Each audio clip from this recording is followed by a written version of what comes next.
Baik, ini Mas Hanta, memang tradisi yang berbeda dengan biasanya. Kalau kita lihat ya, ini sebuah kirap yang akan dilakukan. Mungkin tadi seperti yang Mas Hanta juga ingin bahwa ada pesan yang disampaikan meskipun di lantik secara serentak, tapi juga tidak melupakan unsur kedaerahan mereka itu sendiri. Mungkin juga bagian dari Indonesia atau Nusantara yang dirangkum menjadi satu kirap, sebuah kirap seperti itu ya. Dan berjalan bersama sekarang benar.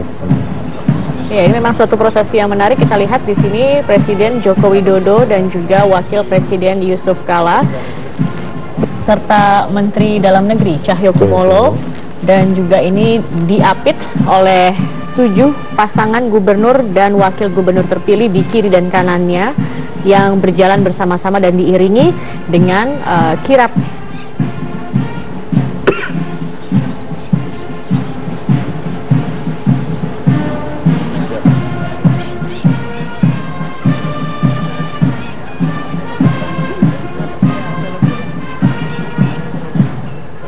Bagaimana memaknai ini, Mas Hanta? Ya, ini menurut saya positif ya, kebaruan secara simbolik, tetapi harus iring sinergisitas antara pemerintah pusat dan pemerintah daerah. Jadi diapit oleh gubernur, di tengahnya ada presiden, wapres, dan mendagri ya, bagian dari yang membawai para gubernur. Dan saya membayangkan kalau nanti pilkada serentak kita, gelombang pilkada serentak itu akan dilakukan setelah pemilu 2019, pemilu 2024 itu masih 3 gelombang setelah 2019, tapi setelah pemilu 2024 jika tidak ada perubahan lagi, itu pilkada serentak se-Indonesia semuanya di 34 provinsi. Itu lebih menarik lagi. Nanti ada 34 gubernur dilantik sekaligus berjalan bersama presiden, wapres, dan mendagri. Menurut saya itu bagus ya. Ini baru 7 saja rasanya sudah begitu maknanya sudah sangat terasa. Bagaimana kalau nanti seluruh provinsi dilantik bersamaan? Iya. Jika sebelumnya kan masing-masing ya, Kalimantan, pelantikan gubernur Kalimantan Selatan, kemudian kita Sumatera Barat dan seterusnya. Nah, sekarang terlihat bahwa ya dalam bingkai NKRI itu Kesatuan Republik Indonesia dan bersama presiden, wapres. Jadi bukan simbol kepala daerah dan kepala negara yang bersama, tapi juga program-programnya, visi misinya, agenda-agenda pemerintahan daerah juga seperti ini kira-kira secara tersirat yang ingin dibangun dalam pelantikan kirap yang menurut saya positif ya. Gitu. Oke, ini simbol yang ditonjolkan ya dalam prosesi pelantikan kali ini. Kita lihat tampaknya ternyata ini tadi dari Istana Merdeka menuju ke Istana Negara untuk mengikuti jalannya pelantikan. Kalau tadi di Istana Merdeka kita tadi sudah menyaksikan di mana seluruh pasangan kepala daerah terpilih ini menerima penyerahan petikan keputusan presiden yang diberikan langsung oleh Presiden Joko Widodo, dan juga langsung kepada masing-masing gubernur, wakil gubernur terpilih. Setelah masing-masing pasangan ini menerima penyerahan petikan keputusan presiden tadi kita lihat jalan bersama presiden, wakil presiden, dan juga Menteri Dalam Negeri menuju Istana Negara. Dan saat ini seluruh pasangan dan juga presiden sudah berada di Istana Negara. Selanjutnya akan diambil sumpahnya sebagai kepala daerah terpilih ini, dan kita akan lihat prosesi pelantikan gubernur dan wakil gubernur terpilih. Dan yang menarik itu kalau kita perhatikan ini, antara presiden wapresnya biasanya menunggu datang terakhir, ini berjalan bersama-sama, dan menurut saya ini positif ya, kebaruan, kekompakan. Jadi jalan-jalan bersama. Maka ditunggu apa yang oleh Anda yang bisa lain. lihat seperti itu, Mas? Ya, paling tidak warna partai melebur satu. Yang kedua, dalam konteks ini semangat kedaerahannya juga melemah. Semangatnya adalah bingkai NKRI bahwa mereka kepala daerah, iya. Tetapi hari ini ya adalah untuk Indonesia. Karena itu pelantikannya juga bersama, berjalan bersama, dan saya melihat yang tersiratnya yang terpenting ya, bukan hanya kepala daerah, kepala negara yang berjalan bersama.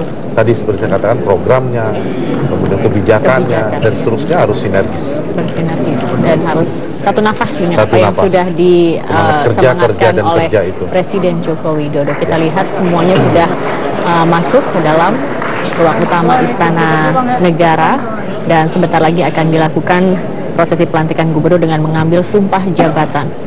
Kita akan ikuti bersama-sama, pemirsa. jalannya prosesi pelantikan gubernur dan wakil gubernur terpilih yang dilantik langsung pertama kalinya oleh Presiden di Istana Negara Jakarta. Mas Zumi, cek apa? Kosong nggak? Ya, dia nggak ada kesini. Ada, depan nih, pinjam dong. Thank you bro. Welcome.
Boleh gantian dulu ya, ini kan ngambil gubernur dulu ya, nanti gantian lagi ya.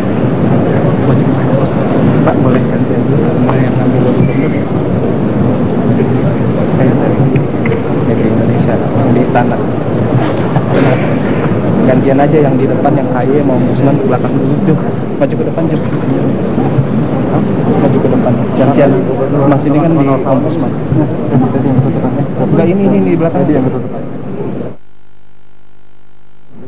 Nanti gantian ya Mas ya, yang kayu. Iya, oh dari tahun Mbak udah di sini. Nanti gantian ya Mbak ya.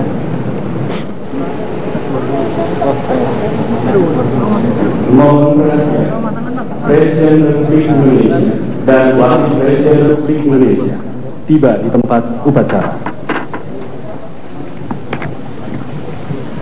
Halo. Oke.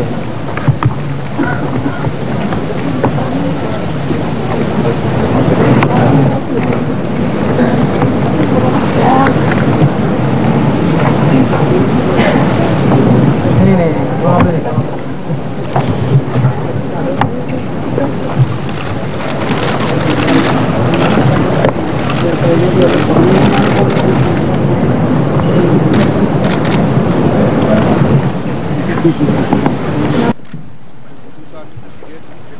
Keputusan Presiden Republik Indonesia nomor 13 P tahun 2016 sampai dengan nomor 19 P tahun 2016 tentang pengesahan pengangkatan gubernur dan wakil gubernur masa jabatan tahun 2016-2021. Dengan rahmat Tuhan Yang Maha Esa, Presiden Republik Indonesia menimbang dan seterusnya, mengingat dan seterusnya, memutuskan, menetapkan dan seterusnya, kesatu dan seterusnya, kedua, mengesahkan pengangkatan gubernur dan wakil gubernur masa jabatan tahun 2016-2021 masing-masing. 1. Haji Sabirin Nur Estos MH, Gubernur Kalimantan Selatan. 2. Dr. Andes Haji Rudi Resnawan, Wakil Gubernur Kalimantan Selatan. 3. Haji Jumi Jola Zulkifli SPP MA, Gubernur Jambi. 4. Dr. Haji Pahrori Umar M. Hum, Wakil Gubernur Jambi. 5. Profesor Dr. Haji Irwan Prayitno, PSI MSc, Gubernur Sumatera Barat. 6. Dr. Andes Haji Nasrul Abid, Wakil Gubernur Sumatera Barat. 7. Saudara Oli Dondo Kambe SE, Gubernur Sulawesi Utara. 8. Dr. Andes Stephen Octavianus Estepanus Kando, Wakil Gubernur Sulawesi Utara. 9. Dr. Andes Haji Muhammad Sani, Gubernur Kepulauan Riau. 10. Dr. Haji Nurdin Basirun SOS MSI, Wakil Gubernur Kepulauan Riau. 11. Dr. Insinyur Haji Irianto Lamri MM, Gubernur Kalimantan Utara. 12. Haji Udin Dianggio, Wakil Gubernur Kalimantan Utara. 13. Dr. Haji Ridwan Mukti MH, Gubernur Bengkulu. 14. Dr. Rohidin Mersia MM, Wakil Gubernur Bengkulu. Ketiga dan seterusnya ditetapkan di Jakarta pada tanggal 10 Februari 2016 Presiden Republik Indonesia Joko Widodo. Rohaniwan dimohon menuju tempat yang telah ditentukan.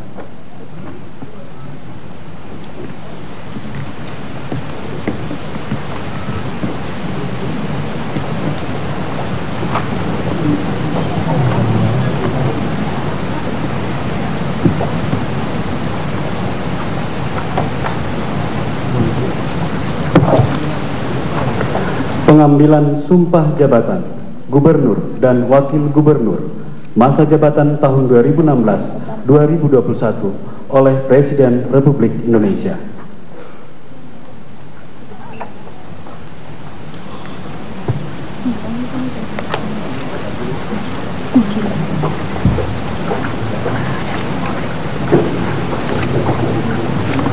Sebelum saudara-saudara mengucapkan sumpah janji berkenaan dengan pengesahan pengangkatan saudara-saudara sebagai gubernur dan wakil jabatan tahun 2016-2021 untuk masing-masing provinsi yang bersangkutan, terlebih dahulu saya akan bertanya kepada saudara-saudara, bersediakah saudara-saudara mengucapkan sumpah janji menurut agama masing-masing? Bersedia. Apabila demikian, saya minta saudara-saudara mengikuti dan mengulangi kata-kata saya. Bagi saudara-saudara yang beragama Islam, demi Allah, saya bersumpah. Demi Allah, saya bersumpah. Bagi saudara-saudara yang beragama Kristen Protestan, demi Tuhan, saya berjanji. Demi Tuhan, saya berjanji. Selanjutnya, harap diikuti oleh semuanya. Bahwa saya akan memenuhi kewajiban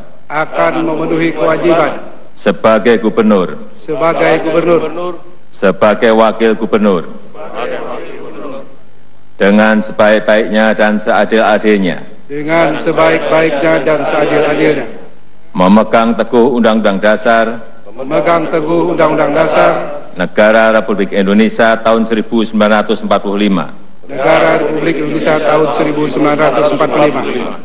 dan menjalankan segala undang-undang dan peraturannya dengan seluruh-seluruhnya, serta berbakti kepada masyarakat,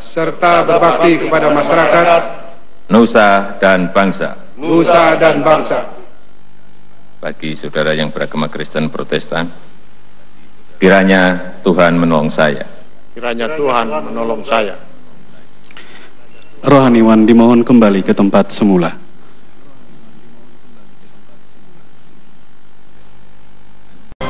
Polisi terus memperdalam pemeriksaan kejiwaan dari tersangka kasus pembunuhan Wayan Mirna Salihin, Jessica Kumala Wongso. Hari ini Jessica masih diperiksa oleh psikiater di Rumah Sakit Cipto Mangunkusumo, Jakarta. Ini adalah hari kedua Jessica menjalani pemeriksaan kejiwaan di rumah sakit. Ia diharuskan menginap lantaran pemeriksaan psikiatri menggunakan metodologi khusus yang memerlukan waktu untuk mengobservasi tingkah laku Jessica.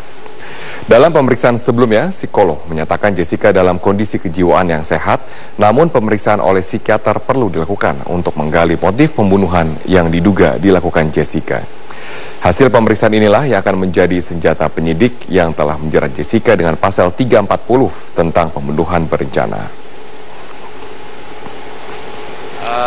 Memeriksa yang bersangkutan ada metodologinya, butuh waktu, butuh observasi, dan butuh menginap. Jadi statusnya Jessica masih tahanan, tidak dibantarkan, bukan diperiksa karena sakit, tapi diperiksa dalam kapasitas dengan konteks penyidikan. Hanya kami izinkan untuk diperiksa di sana dengan pengawalan Polwan siang malam.